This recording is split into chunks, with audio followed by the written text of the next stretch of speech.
விஜய் அவர்கள் சட்டமன்றத்துல 2 நாளைக்கு முன்னாடி தான் ஊழல் செய்யவும் மாட்டோம், செய்யறவங்களையும் விட மாட்டோம், செஞ்சவங்களையும் விட மாட்டோம் அப்படிங்கிற மாதிரி பேசியிருந்தாரு. அவர் சொல்லி 2வது நாளே பாத்தீங்கன்னா தமிழ்நாட்டோட முன்னாள் நெடுஞ்சாலைத்துறை அமைச்சர் ஏவா வேலு அவர்கள் மேல வந்துட்டு ஊழல் வழக்கு பதிவு செஞ்சு சோதனையும் நடத்தியிருக்காங்க. டிவிஏசி அப்படிங்கிற தமிழ்நாடு ஊழல் தடுப்பு இயக்ககம்.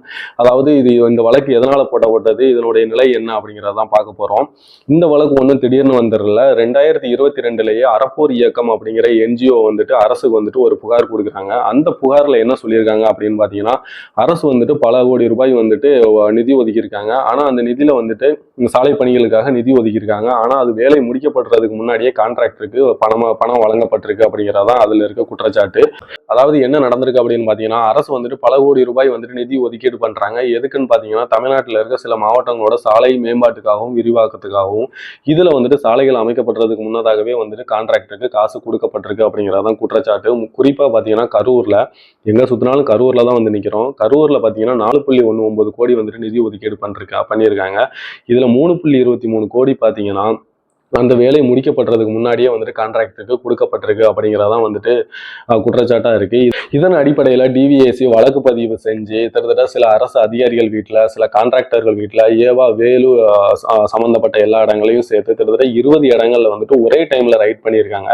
அதே மாதிரி டிவிஏசி என்ன சொல்றாங்க அப்படின்னு பாத்தீங்கன்னா, எஃப்ஐஆர் ரிப்போர்ட்ல அரசு அதிகாரிகள், அதே மாதிரி சில கான்ட்ராக்டர்கள், அதே மாதிரி அரசு பொறுப்பில் இருந்தவர்கள் இவங்க எல்லாருமே சேர்ந்து வந்துட்டு ஒரு கிரிமினல் கான்ஸ்பிரசி வந்துட்டு செஞ்சிருக்கலாம் அப்படிங்கிற மாதிரி சந்தேகம் இருக்கு அப்படிங்கிற மாதிரி அவங்க சொல்றாங்க. அதாவது பாத்தீங்கன்னா திட்டமிட்டு அரசோட பணத்தை தவறா வந்துட்டு பயன்படுத்தி இருக்கலாம், எடுத்திருந்திருக்கலாம் அப்படிங்கிற மாதிரி சொல்றாங்க.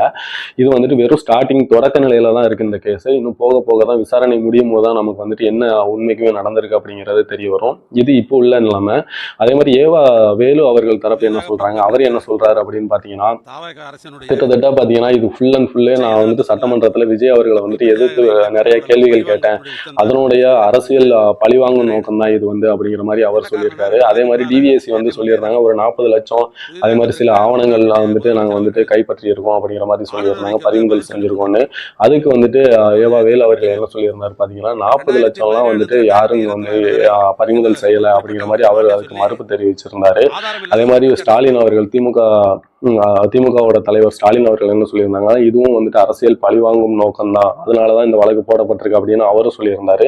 அதே மாதிரி திமுகவோட தலைவர் இதை தான் சொல்லியிருந்தாங்க, எல்லாருமே இதை தான் சொல்லியிருந்தாங்க. இந்த சைடு பாத்தீங்கன்னா டிவிகேல வந்துட்டு ராஜ்மோகன் அவர்கள் என்ன சொல்லியிருந்தாருன்னு பாத்தீங்கன்னா, இது வந்துட்டு இந்த வழக்கை வந்துட்டு அவர் சமாளிச்சு வெளியே வந்துதான் ஆகணும், இதை வந்துட்டு அவர் ஃபேஸ் பண்ணி தான் ஆகணும் அப்படிங்கிற மாதிரி அவர் சொல்லியிருந்தாரு. இந்த டிவிகே கவர்மெண்ட் இதோட ஸ்டாப் பண்ணுவாங்களா, இல்ல இன்னும் நிறைய அமைச்சர்கள் மேல வந்து வழக்கு போடப்படுமா அப்படிங்கிறத பத்தி நீங்க என்ன நினைக்கிறீங்க அப்படிங்கிறத கமெண்ட்ல சொல்லுங்க.